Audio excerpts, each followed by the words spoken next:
Hi. It's just me today.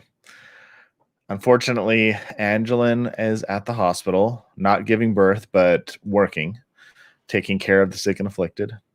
But she, before she left this morning, she's like, will you please get on and have a conversation with our Mormon Marriages family and share a message with them today? It would mean a lot to me. So here I am. It's hard to do this without the wife. But I have some thoughts that I want to share with you today that I think they're important, but also I am just happy to riff and have a conversation with you guys. If you have questions, feel free to drop them in the comments. But today, and say hello if you're here. Also, it's a little weird to be sitting in a room talking by myself without Ange here. So knowing that you guys are here with me would be amazing. Also, it's raining outside. Look at this. If you guys are in the SLA, you probably can't see that. But if you guys are in Salt Lake, you probably hear the thunder outside and the rain's coming down pretty hard. All right. So here's what I want to talk to you about today. Doing what you hate. I've been thinking a lot about this lately, about how much my life as a husband revolves around doing things that I don't enjoy. And I don't say that as a complaint at all. I'm just saying that as a reality. Oh, hi, Malia. I don't think anybody loves washing the dishes. I don't think anybody loves vacuuming the floor. I think we enjoy the feeling of a clean kitchen, probably, or the feeling of a clean house, but it's not something that we get excited about. I don't think parents love changing poopy diapers.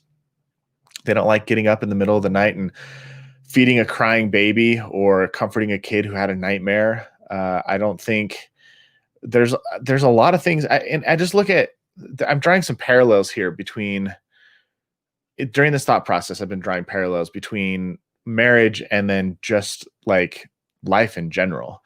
If you look at the scriptures, Carl's tuning in from South America. What's up? What part of South America are you from? So this is what I was thinking of this morning, as I was kind of ruminating over what to share with you. The very first story in the Book of Mormon, story of Lehi's family and Nephi. Do you think they wanted to go into the wilderness? Do you think they wanted to leave everything that they had, their nice house and their riches and their wealth and everything and their friends?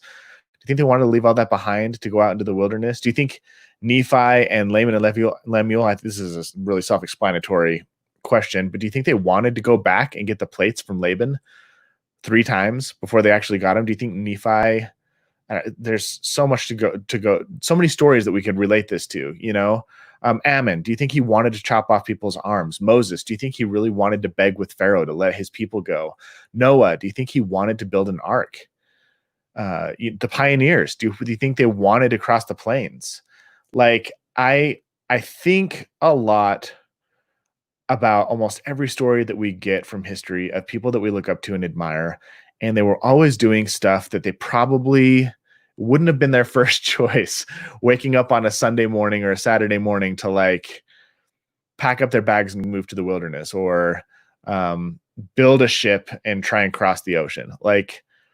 Not things that people wake up and just think, hey, I want to do that. They're hard things. And I think in order to have a successful marriage, and more importantly than I feel like using the word successful is probably not appropriate, because success means something different to everybody else, to every different person. We all have our own different metrics for success.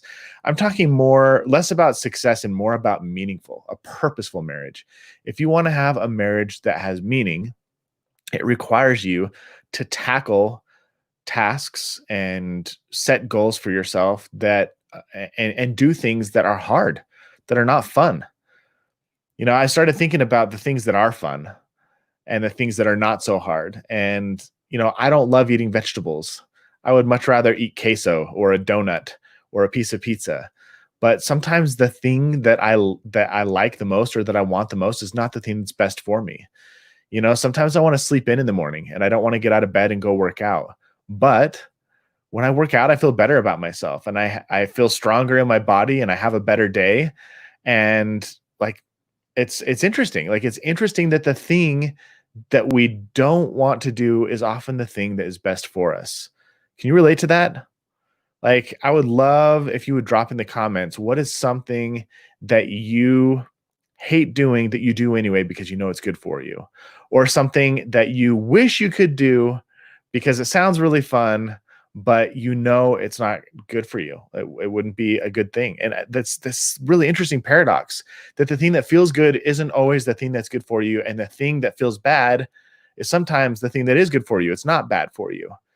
You know, the sore muscles after a workout, it doesn't feel good, but man, it sure is good to strengthen your body, you know?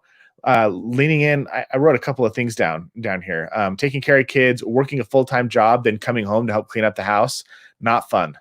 That's a hard thing to do. Planning a regular date night for your partner. I don't know about you, but planning date nights every single week, not fun. It's stressful. It's hard. And I sometimes slip up and I don't do it. Especially now that we're all kind of quarantined, it's hard to get out of the house and go do something fun. Having difficult conversations, you know, whether it's about something that your partner did that hurt you, or whether it's about something you're worried about. Maybe it's about finances. Maybe it's about something that's going on in your relationship that you don't love and you want to see a change. Man, it's hard to have that conversation, but having that conversation is good for you. Apologizing. I don't think it's always very comfortable to apologize and admit that you're wrong or say that you're sorry. But apologizing, if you never apologize in your marriage suffers. Facing your weaknesses head on, changing your eating habits or your exercise routine, enduring your partner's quirks, or maybe your partner gets sick, whether they're struggling with a mental illness or a physical illness. You know, right now, like Angilyn is pregnant. And I am very excited for our little daughter. I really am. And I love that Angilyn is willing to make the sacrifice to be really uncomfortable for 9 months so that we can have a baby and grow our family. But I don't think it's easy for her to be nauseous all the time, or to have the hormones going crazy. And it's not easy for me to like put up with that sometimes, or understand that her energy levels are super, super low. And that's just because she's growing a human in her body. Like, it's not a convenient thing to deal with, but it's a good thing. Those things are good things. And I think, you know, one of the commitments that we make in the temple before we get sealed is we promise to obey the law of sacrifice. And I think I listened to a really interesting podcast this week by Jordan Peterson. And if you want a link to it, let me know, and I'll just drop it in the comments right now. Hang on, let me see if I can find it really quick. Here it is. So he talks about the story of Abraham, and specifically talks about sacrifices, and also talks about Cain and Abel and sacrifices. And it's really interesting. He talks about how a sacrifice is this idea that something better might be attained in the future by giving up something of value in the present. It's being conscious of your future self, like knowing that there's a version of you down the road that is going to experience the consequences of the choice that you make now, and then trying to do your best to maybe experience a minor inconvenience or a little bit of pain now in order to have something for your future self, so that your future self can have the thing that you want down the road. That's like a really interesting principle. That is a really interesting thing for a human being to figure out, that they can bargain with the future. It's an interesting thing for you to figure out that you can give up something of value now in order to be happy or be more fulfilled down the road. Like, that is not something that all creatures on this earth understand, but it is something that human beings understand. And I think it's in large part what sets us apart from animals, is our capacity to essentially work. Sacrifice is work. It's this idea that if I do something now, I'll be better off in the future. And one of the questions that, as I've been pondering this idea of sacrifice and listening specifically, I've received quite a few messages this week from couples who are struggling. Specifically, like, one partner is frustrated because the other partner is checked out. And oftentimes, you know, I hear about like, oh, he's spending all of his time on video games. He's not engaging with the family. We're just not a priority. Or she just spends all of her time on her phone. She's not willing. She doesn't even look up when she talks to me. And like, this is a reality, these people who are calling and talking to me about their checked out partner. When they got married, this wasn't their reality. When they got married, they weren't ever, I don't think, under the impression that they were going to get to a place where they'd be in this position where one of them is completely checked out and just disengaged from the relationship. And as I've been hearing these stories and at the same time kind of studying the idea of sacrifice, it made me ask myself the question, what is it that somebody needs to experience in order for them to stop making sacrifices? What is it that they need to experience in their life for them to stop investing in the relationship like they once did? Because technically, that's like a large part of what makes us fall in love with somebody, is that they're willing to sacrifice for us. They're willing to make themselves uncomfortable. They're willing to go through pain in order, in a beautiful ways. They'll do that so that we can experience joy and pleasure. They're willing to sacrifice their needs and wants from time to time in a healthy way in order for us to experience more fulfillment and connection with them. It's a beautiful thing. That is a huge piece of what love is. Like the ultimate sacrifice, Christ. He chose to suffer infinitely for our sins so that we could be with him forever. Like it's the ultimate act of love, is essentially a sacrifice. And so what is it that goes on inside somebody's marriage where they originally felt that love, a deep enough love that they're willing to sacrifice, and now they don't? Now they would rather spend their time on a phone or on a computer game or on a computer screen, in front of the Xbox, watching sports, whatever the distraction is. What makes somebody stop sacrificing? It's an important question. And the reason it's an important question is because I think it's a temptation for all of us.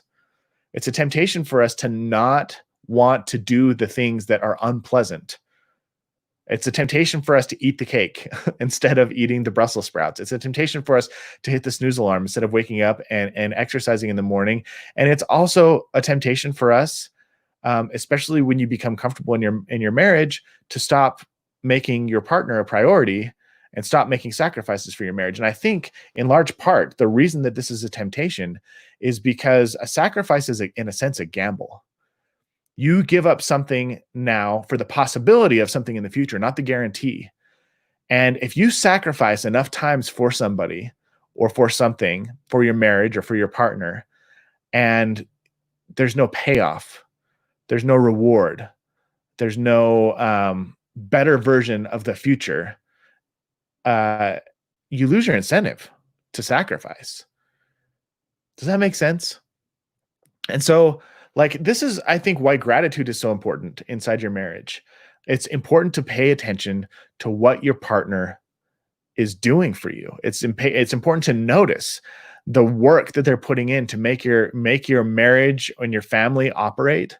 It's important not to take those things for granted, because when somebody's sacrifice is taken for granted, when somebody bargains with the future, when somebody says, I will experience discomfort now for the possibility of having a better life down the road, and every time they do that, the better life never comes. They don't get appreciated. They don't get thanked. It becomes maybe an expectation.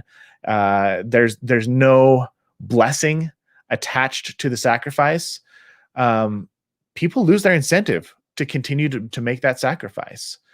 And I think in a lot of households, with a lot of the people that I talk to, what I've witnessed is that the households where at least one partner is checked out and no longer willing to make sacrifices, no longer willing to go to bat for their marriage, no longer willing to endure discomfort or take a risk for the hopeful payoff of something down the future, a positive payoff, is that they've probably tried multiple times and then never ever got the payoff, and they just don't want to do it anymore. The risk, if they made a calculated risk, this isn't a risk that they would want to take, because the reward just never comes. Like a slot machine. If you're going to go gamble in Vegas, that's the worst thing to play, because there's no way to predict the reward. The rewards come few and far between. Man, I'm a little rambly today, but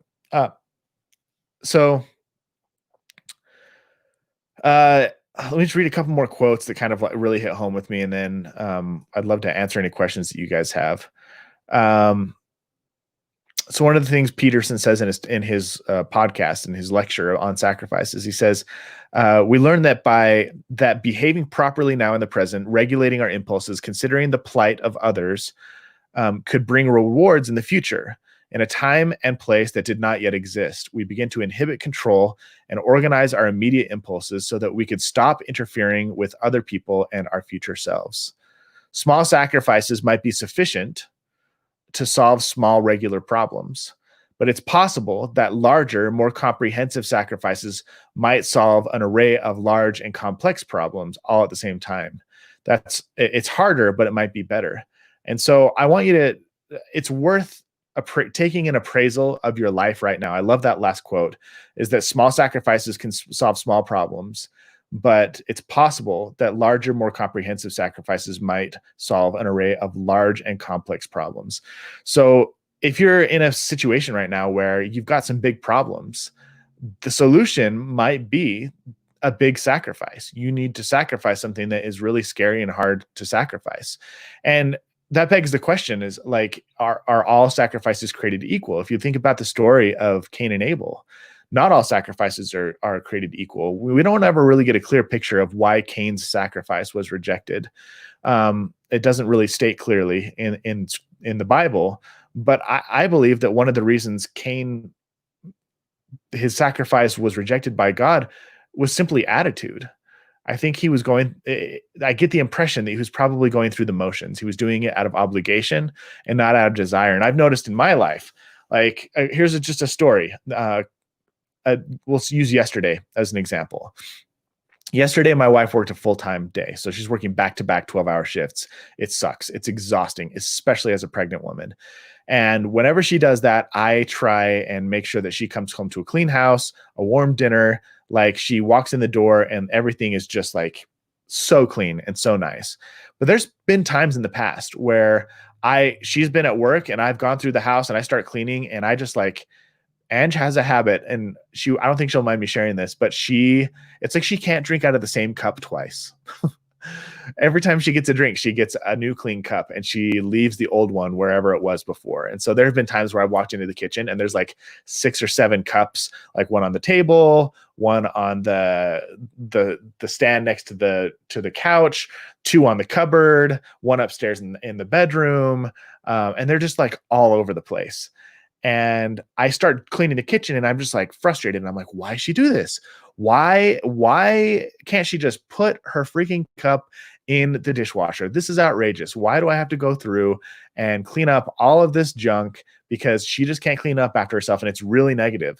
And I realized that the quality of that sacrifice is not a good quality. And then when she comes home, it's almost like I feel like I need to lecture her and tell her all the things that I did because, and all the messes that she made that I cleaned up. Like, that is not a good sacrifice. And I've noticed that in those moments where I start becoming resentful and frustrated about the mess that she's made that I'm cleaning up, that if I take a moment and step back and take a deep breath, and I think about how much I love my wife, and I think about how much I want her to be happy, and I think about how much she does for me, and I think about the fact that she's at work slaving away, saving people's lives, and putting her own life on the line so that she can take care of other people, and I find that gratitude in my heart, and then I make the sacrifice, I actually find more joy in the performance of the sacrifice, and I find that the sacrifice means more to her somehow. Like, she can tell when I do something for her out of love, as opposed to when I do it out of obligation or out of frustration. And I think the quality of your sacrifice in large part is determined by the attitude that you have when you make your sacrifice. So I think there's a couple of like really big lessons here. One is that I just want to recap. One is that the thing that feels good is not always the thing that's best for you, especially if you want to live a life of fulfillment and a life of meaning and purpose. The second thing is that not all sacrifices are created equal. If you want to make a better sacrifice, which in the long run gets you better results, you need to make sure that your intent and the purpose, the emotions, the feelings behind your sacrifice are pure, or your sacrifice can lose its value. And third is people can stop wanting to make sacrifices for those that they love. And that happens when the reward for the sacrifice, because the whole idea behind the sacrifice is that there's a payoff. People will stop making sacrifices for each other when there's no longer a reward. When they have made enough sacrifices in the past without a reward that mathematically it doesn't make sense for them to continue making that sacrifice. And that is why it is so important to continue to express gratitude and appreciation and look for the good in your marriage. Because when you acknowledge and recognize the good that other people do for you, and they do the same, for you, man, it motivates you to want to do more. Think about the last time somebody appreciated you for making a sacrifice, for experiencing some sort of discomfort or inconvenience on their behalf. Man, like one of the examples that pops into my mind is a couple of weeks ago, Ange and I were driving down the road and there was backup on Bangerter Highway. If you're familiar in Utah, we live out on the west side and there's this highway. And it was early morning rush hour and all these lanes were backed up and there was an accident on the side of the road. Actually, it was in the left lane of the road and it hadn't even cleared out of the road yet. The police hadn't arrived and I pulled over and Ange jumped out and this lady was sitting in the driver's seat, like frazzled and crying. And cars were starting to honk and they were all upset. And this woman was just like, she was a nurse herself and was coming home from work and was really frazzled. And Ange and I pulled over and I got her car off the road and Ange took care of the woman. And then the police came and we kind of like helped her get situated. I climbed back in the car and got her glasses for her. But like, there's probably 200, 300 people on that road that were waiting impatiently for things to get cleared off.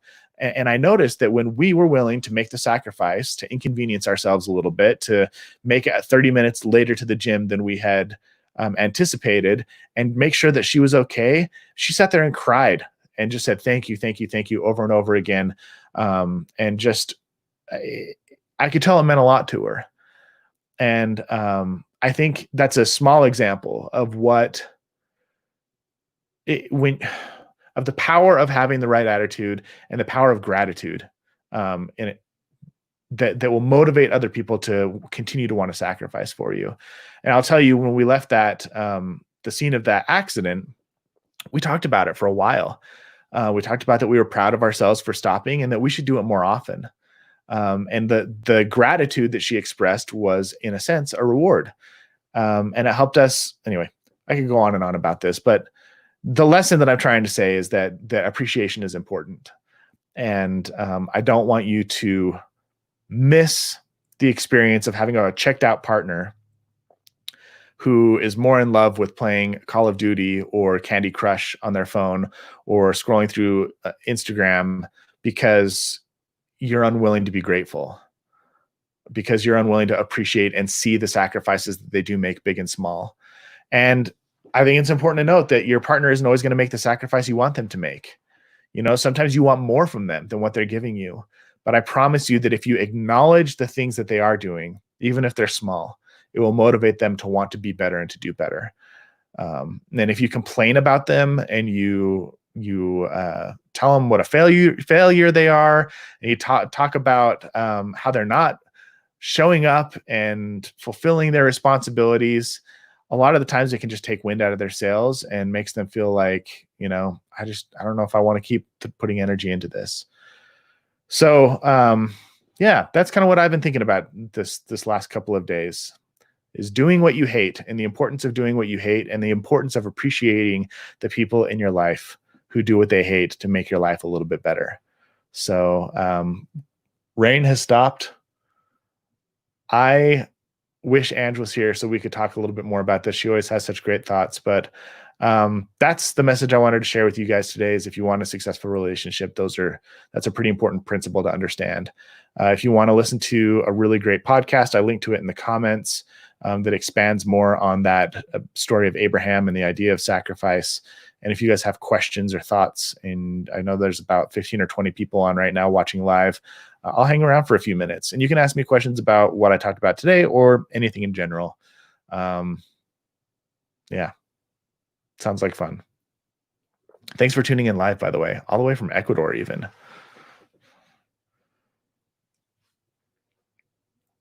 Oh,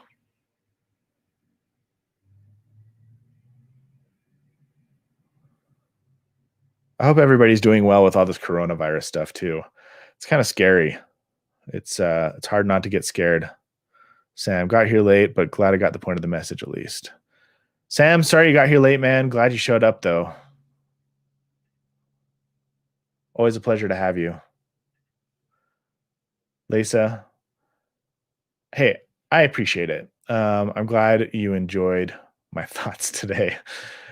It felt like a little bit of incessant rambling, but I hope it made sense. And I hope that if there's things that are going on in your life right now that you don't want to do, that you lean in and you do them, because it makes the likelihood of your life being better if you lean in and have those hard conversations and do those difficult things goes through the roof. Yeah, that's the beauty of sacrifice. It's a pretty extraordinary principle. The more I study it, the more I'm like, man, this is powerful and it's genius. Like, I don't think we understand how genius it is, how brilliant that discovery is. That you can bargain with the future, that you can do things now to set your future self up for a better life. That's pretty incredible. That's an amazing, amazing thought. I don't know when people invented it, but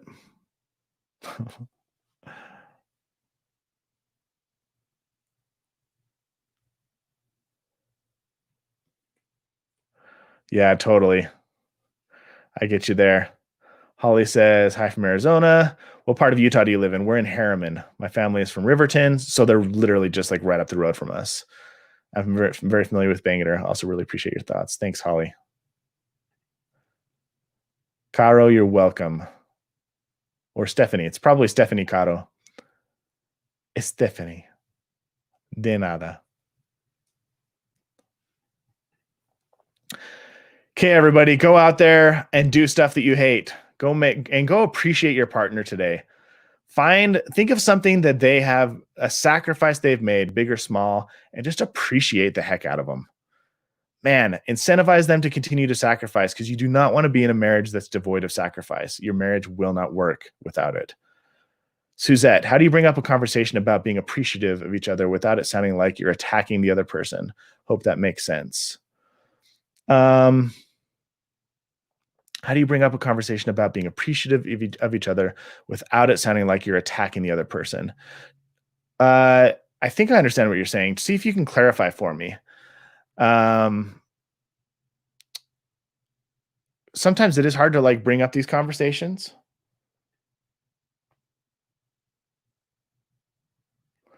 Sam here. I'd like to know this too. Sometimes it's hard to talk to my wife about something that I'd like her to do without her feeling attacked. So that's a great question. And there's a couple places that we can start. If you have a partner who's feeling defensive, it's worth having a conversation with them about it, and having it in a time when they're not feeling defensive. Suzette clarified here, like if they aren't being appreciative. Okay, so let me start with this one, and then I'll move on to Sam. So the first one is Suzette. How do you bring up a conversation about being appreciative? Like, how do you tell your partner, hey, I want to appreciate each other more because you're feeling unappreciated, essentially? I hope I got that. So one great thing would be start a gratitude habit by yourself, and your partner will likely join on board.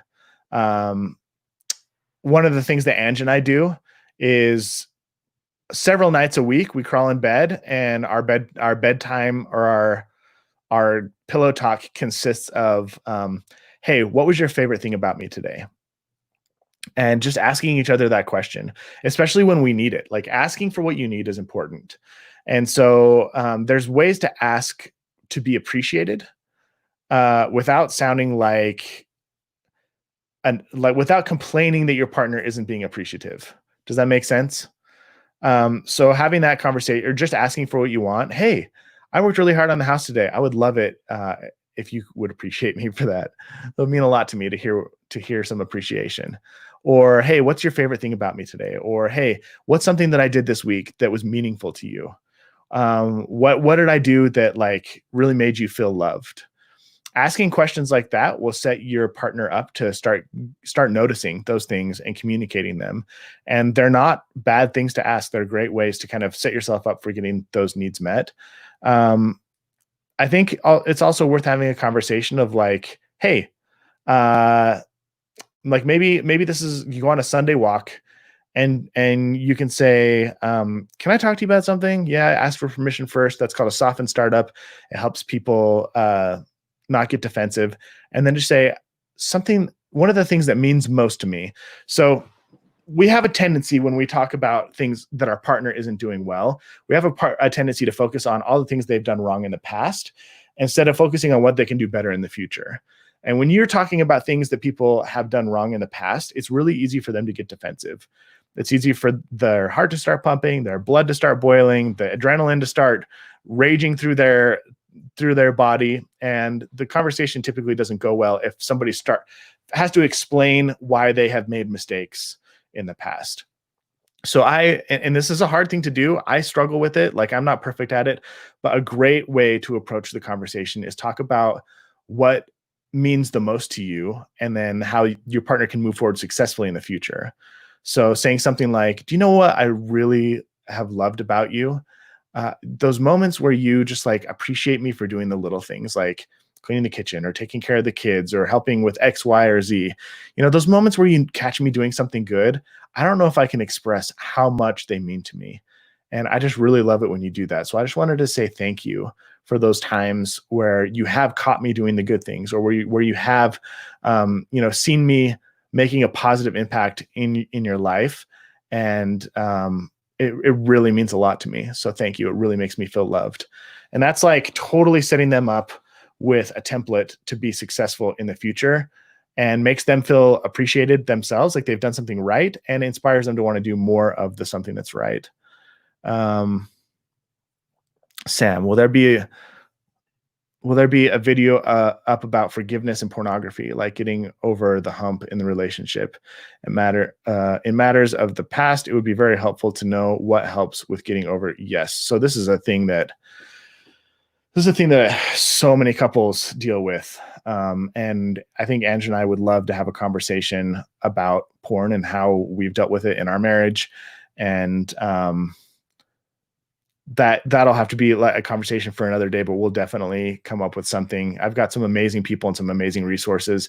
The way that most people talk about pornography is just not productive. I will tell you that right now. So we'll definitely have a conversation about that down the road. And to address your other question, Sam, is it's hard to talk to your wife about something I'd like her to do without her feeling attacked. Another great phrase to use is, I would love it if you would go get the oil changed in the car. I would love it if you'd take care of the taxes. I would love it if you could have dinner ready by 6. I'd love it if you'd take me on a date night tonight. It's a great way to ask for something in a non-threatening way, and it sends a very loud signal to your partner that if they do this thing, they will be showing you love and they will be successful. So definitely lean into, I would love it if.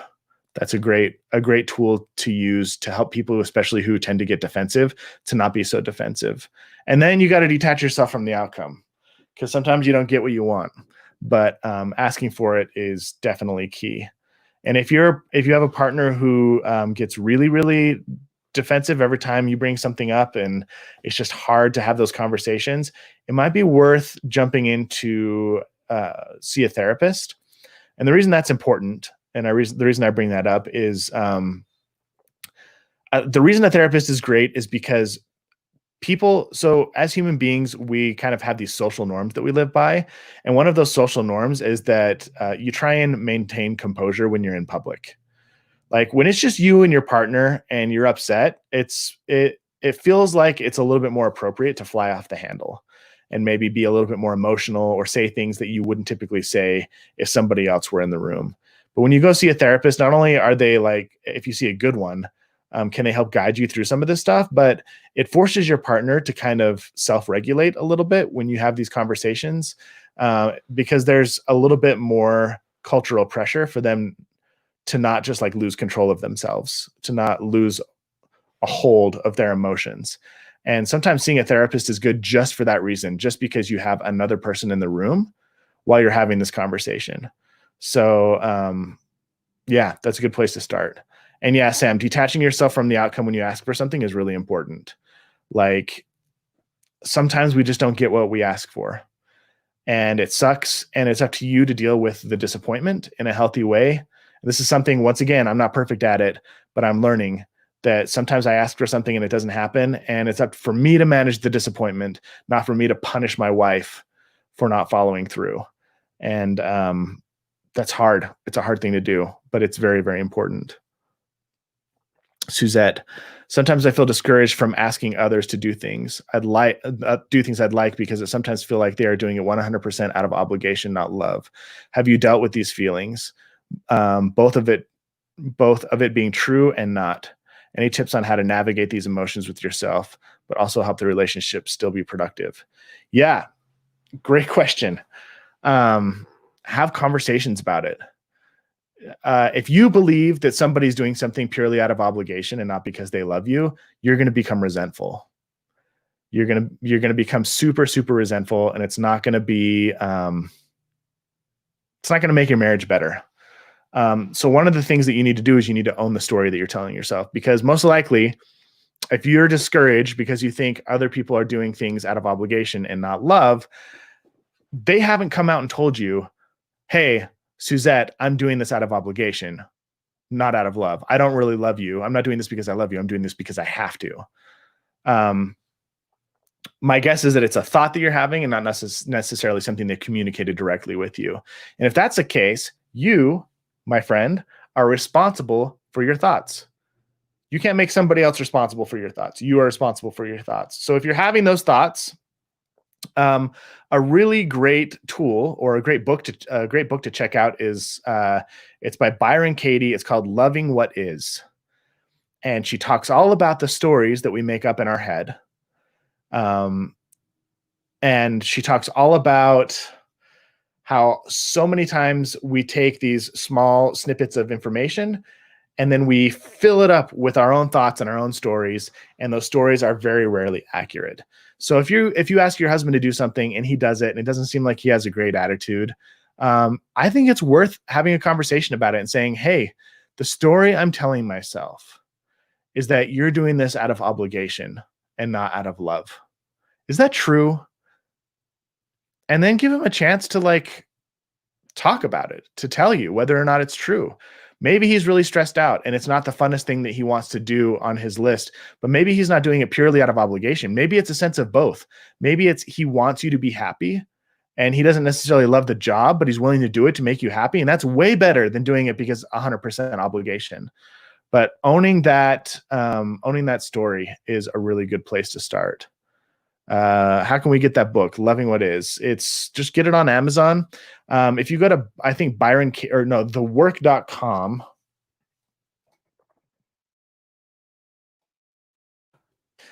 in the upper right-hand corner of, I just left a link in the comments, but in the upper right corner of that website, there's a worksheet called Judge Your Neighbor. And if you do that worksheet, you might want to watch a video about how it works. You could probably just look it up on YouTube, like Judge Your Neighbor, Byron Katie. But if you see how it's done a couple of times, and then you do that worksheet when you're upset with your partner, when you are feeling like maybe they're doing something out of obligation, or maybe they're doing something out of malice to be mean or cruel, and you walk through those steps, you're going to be amazed at how much of the despair and frustration and anger and hurt that you experience in your life is, I would say 90% of it is all up here. It's stuff that you make up in your head. You make up these scenarios. You try and pretend like you know what your partner is thinking, what they're feeling, what their motivations are, and 99% of the time, I would say most people tend to lean towards worst case scenario, and 99% of the time they tend to be wrong. And it's amazing when you start doing the work, when you start leaning into this and taking ownership of your thoughts and your feelings and your choices and your desires, and you stop making other people responsible for the stuff that you make up in your head, how much better your relationships get. This is something that I bump into a lot. Something that we're working on in our marriage right now is managing our own narratives, managing our own stories, and making sure that we're operating from a place of truth and not like interpretation of the truth. That we're not assuming that that reality is exactly what's going on inside our head, even though your perception is your reality. Sometimes when you can change your perception by asking a couple of questions about what is really true or what I'm making up, when you can identify the lies that you're telling yourself, it relieves you of so much pain and anguish and frustration and resentment. So definitely check out thework.com and the book Loving What Is by Byron Katie if you feel like you're the type of person who struggles, especially with something along the lines of assuming that you know what other people think and feel without them having explicitly told you. Yeah. Is that helpful? I hope it's helpful. That one question, the story I'm telling myself, has changed my life, because it's made me aware of all the stories that I tell myself, and I tell myself a lot of stories. Almost every time I get frustrated and I ask my wife, hey, the story I'm telling myself is that you're being impatient with me and you're upset with me right now. I would say a good 70 to 80% of the time, the thing that I think she's upset about, or the emotion that I think she's feeling, or the thoughts I think she's thinking, are wrong. They are off base, and I'm just being paranoid, and I'm being self-conscious and insecure. And it is crazy how often that happens. It's crazy. It's crazy. And it's amazing what happens when you start owning your story. It's a difficult, lifelong process, but it definitely is worthwhile. All right, y'all, I'm going to hang on for another couple minutes and see if anybody else has questions. I know there's a delay between my talking and you actually hearing it by 10 or 15 seconds. So yes, Stephanie. Loving What Is by Byron Katie.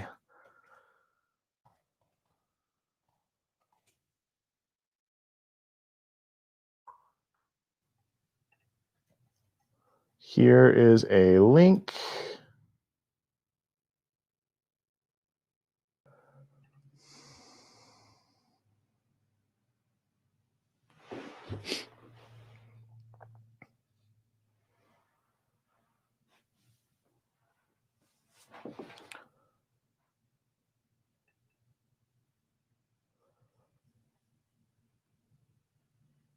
I hope that link came through.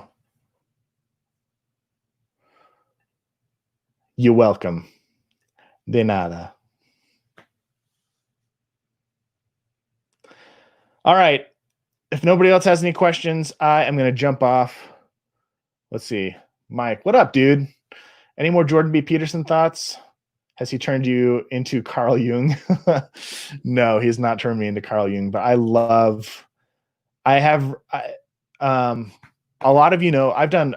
we did a past episode on this, Ange and I, about my kind of journey in the church. And like, I spent several years in my 20s, very much not an active member of the church and very much a non-believer. And a huge reason that I've been able to kind of come back to the faith and participate actively is because of what I've learned from Jordan Peterson. And I think that I've discovered kind of like a new love for ancient scripture, and that the stories that are told there carry deep psychological meanings and deep, like, I think the way I was raised was to interpret the scriptures and the gospel as like historically accurate information. And when I went through this period in my 20s, it didn't make sense for me to believe that way anymore. It caused me to have a lot of doubts and frustrations with the way that I've been taught. But when I started looking at these things through a more of a psychological lens, it gave a brand new meaning to the teachings of the scriptures to me. And it's been really a pretty powerful experience. So more interested in Carl Jung. Yes, definitely more interested. He's like the dad that everybody needs. I agree 100%. I just found out I listened to his podcast this week. They said he's in Serbia now getting some help, and that he should be back on his feet after his mental health issues. in the next couple of months, which will be really nice. I definitely am way more interested in Carl Jung now, though. I think I've got one of his books on Kindle. I haven't made it through because I'm reading David Schnarch's book right now, and there's like 4 other books I'm in the middle of, but definitely going to dive into Carl Jung pretty soon. If you want to read Jordan Peterson's work, if that's who you're referring to, a great place to start is the Bible lecture series. I think you can find them on, I think it's jordanbpeterson.com. I linked earlier to the specific sacrifice episode, but there's his website. And then he has a whole series on the Bible, and he has a book called the 12 Rules for Life, which is really, really good. Anyway, good information. I feel like I dumped a lot of resources on you guys today, but I hope that if something resonated with you, that you take action on it. This is something I say a lot, that learning something is really great. Having that epiphany, having that insight kind of land for you is really great, but it doesn't make a difference in your life unless you go put it into play, put it into action. It's the action takers who get results. So if you want to see a positive shift, make sure that you actually do something, that you don't just file it away in your filing cabinet and go, that was really good information. Make a goal today to go put that information into practice. Close the gap between what you know and what you do, and you're going to start to see some really positive results. So, all right, guys, I'm going to go eat some lunch. Hope you have a wonderful, wonderful rest of your weekend. And send Angilyn some good juju in the comments. She'll really appreciate that. She'll check it out when she gets home. Hope you have a good day.